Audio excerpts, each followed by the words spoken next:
आर'नाइ 5G YouTube channel नायगिरि लोगो नोंथांमोननिसिम दिनैनि गोदान भिडिअ'आव आरो फिन खेबसेबाव बरायफिनबाय।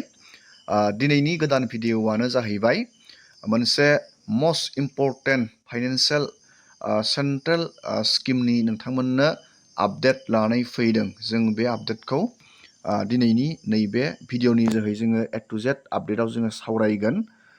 जुदि नोंथाङा बे स्किमाव नैबे आं दा खोथानाय सेन्ट्रेल गभर्नमेन्टनि स्किम बिनि गासैबो डिटेल्सखौ आं नोंथांमोननो खोन्थाहरगोन।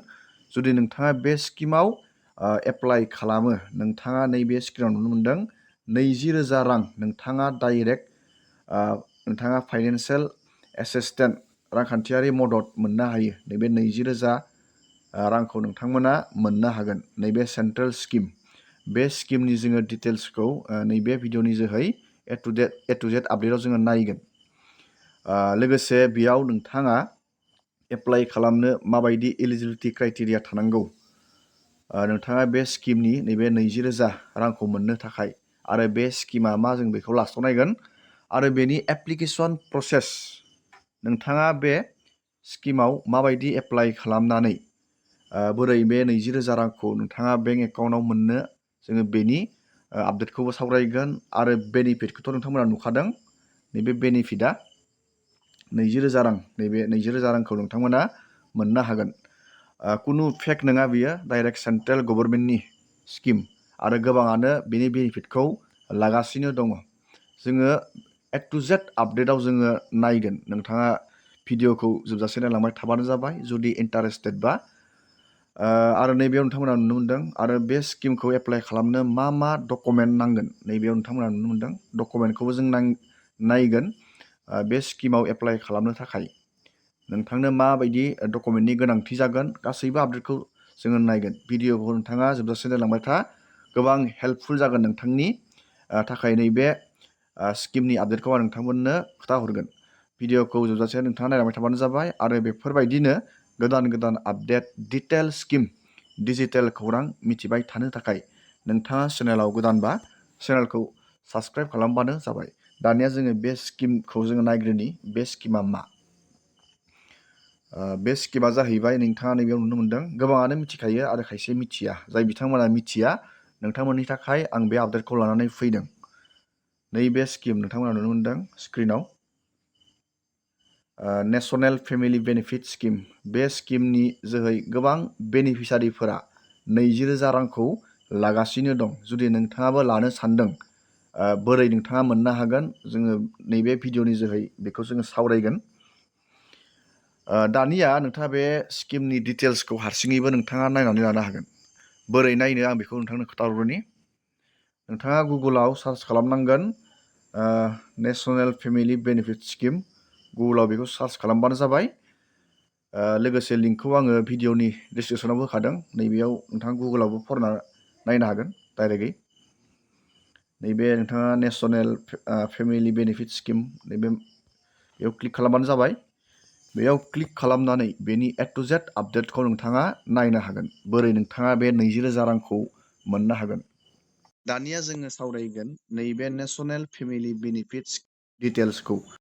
गभर्नमेन्टआ नोंथांनो माबायदि कन्डिसनाव बे स्किमनि 20,000 रांखौ नोंथांनो होगोन, बोरैहाय मोननो हागोन, सोर मोननो हागोन, नैबेयाव रोखा लिरना होखादों डिटेल्सआव। नोंथाङा हारसिङैबो फरायनानै नायनो हागोन।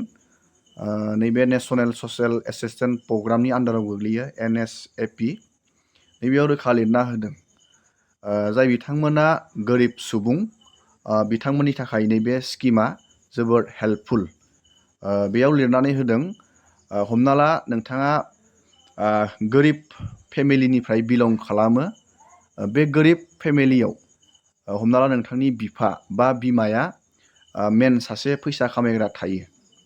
बे फैसा खामायग्राया हथादै मानिबा जाहोनाव डेथ जायो, रुंसारि जालाङो, अब्ला नोंथांनि न'खरा गोबां फाइनान्सियेल प्रब्लेमाव गोग्लैयो।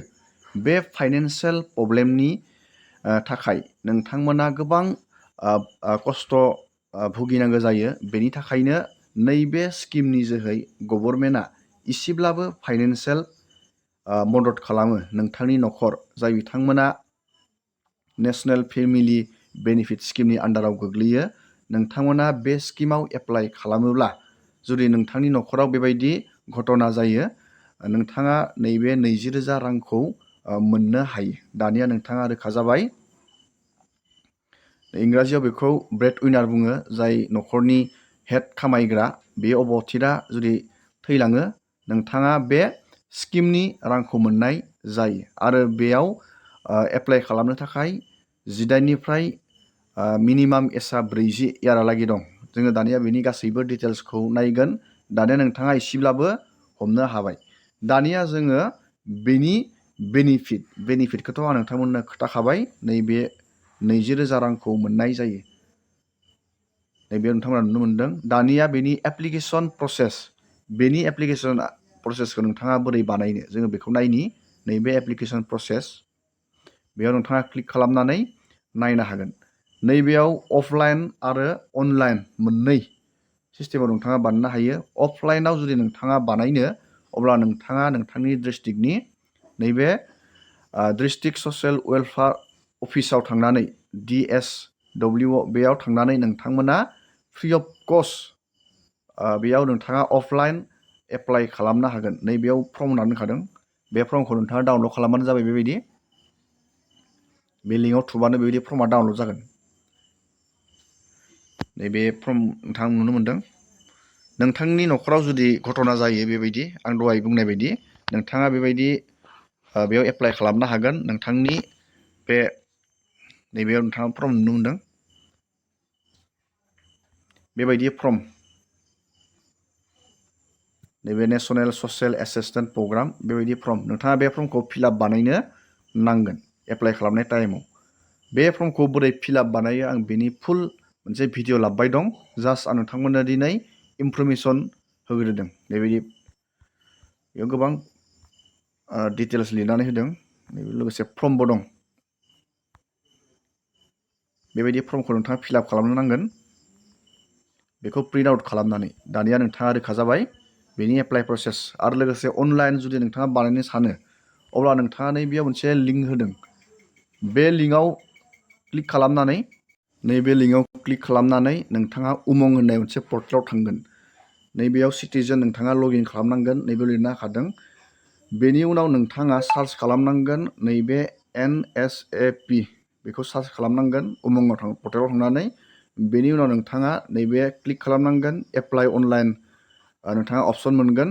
बेनि उनाव नोंथाङा बेसिक डिटेल्स पार्सननि, जाय बिथांनि नोंथाङा बानायगोन, बेनि बेसिक डिटेल्सखौ फिलआप खालामनांगोन। चइस दा मड अफ पेमेन्टनि मडखौ नोंथाङा सिलेक्ट खालामनांगोन। बेनि उनाव नैबेयाव आपल'ड खालामनांगोन नोंथांनि फट', जाय बिथाङा बेयाव एप्लाइ बानायगोन। नैबेयाव रोखा लिरना होखादों। आरो साबमिट खालामनांगोन जुदि नोंथाङा नैबे अनलाइन सिस्टेमजों बानायोब्लाथाय। नैबे लिंकआव क्लिक खालामनानै आङो बेनि एप्लाइनि प्रसेसनि मोनसे भिडिअ लाबोबावगोन। जास्ट नोंथांमोननो इनफरमेसन होग्रोदों। दानिया नोंथाङा रोखा जाबाय। दानिया जोङो नायगोन नैबे स्किमाव एप्लाइ खालामनो नोंथांनो मा मा डकुमेन्ट नांगोन। नैबे डकुमेन्ट रिक्वायर्ड नोंथाङा क्लिक खालामनानै नैबेयाव नायबानो जाबाय डिटेल्सखौ। नोंथाङा जाय मानसिनि थाखाय बे स्किमखौ एप्लाइ खालामनो नागिरदों, नैबे नोंथांनि न'खरनि हेड फैसा खामायग्रा ब्रेडविनार जाय थैलांबाय, नैबे डकुमेन्ट रिलेटेड टु दा डिसिस्ड ब्रेडविनार, नैबेयाव बिथांनि डेथ सार्टिफिकेट नांगोन, प्रुफ अफ आइडेन्टिटि नांगोन, प्रुफ अफ एड्रेस। नैबेयाव आइडेन्टिटियाव नोंथांनि हमना ला आधार कार्ड, पान कार्ड, बेफोरबायदि एड्रेस प्रुफ थानाय मोनसे डकुमेन्ट नांगोन। BPL कार्डखौ नोंथांनो नांथारगोन। Ration card, family BPL card जानांगोन। लोगोसे फेमिलिनि आइडि, फेमिलि मेम्बारनि आइडि नांगोन। बेबायदि नोंथाङा डकुमेन्टखौ नांगोन जुदि एप्लाइ खालामनो नोंथाङा सानो।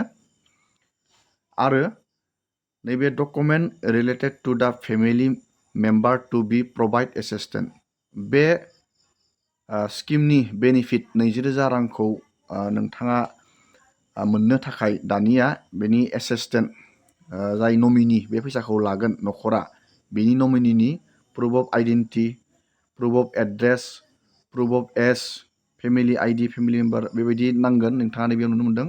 आरो details of the Aadhaar seeded bank account post office account आदारजों बेंकजों लिंक थानाय नोंथांनो बेंक एकाउन्ट नांगोन डिबिटि सिस्टेम लिंक थानाय आरो पस्ट अफिसनि एकाउन्टबाबो जागोन आरो नोंथांनो फट' नांगोन नैबे डकुमेन्टखौ नोंथाङा नायना लाबानो जाबाय दानिया बिनि इलिजिबिलिटि जोङो मेन इलिजिबिलिटिखौ बेयाव नायगोन नोंथाङा इन्डियानि सिटिजेन जानांगोन आरो दहायनो बुंखांबाय नोंथांनियाव BPL कार्ड थानाय जानांगोन नोंथांनि आखायाव आरो नैबे बैसोआ 18निफ्राय 60 इयारहालागै बेयाव हागोन बेबायदि नोंथाङा बेयाव नायनानै लाबानो जाबाय जाय बिथांमोना एप्लाइ बानायनो सानदों नोंथांमोना बोरैहाय बे स्किमाव एप्लाइ बानायनो बेनि थाबैनो आं एप्लाइ प्रसेसनि भिडिअ लाबोबाय दं दिनैनि भिडिअखौ आं बेखिनियावनो फोजोबबाय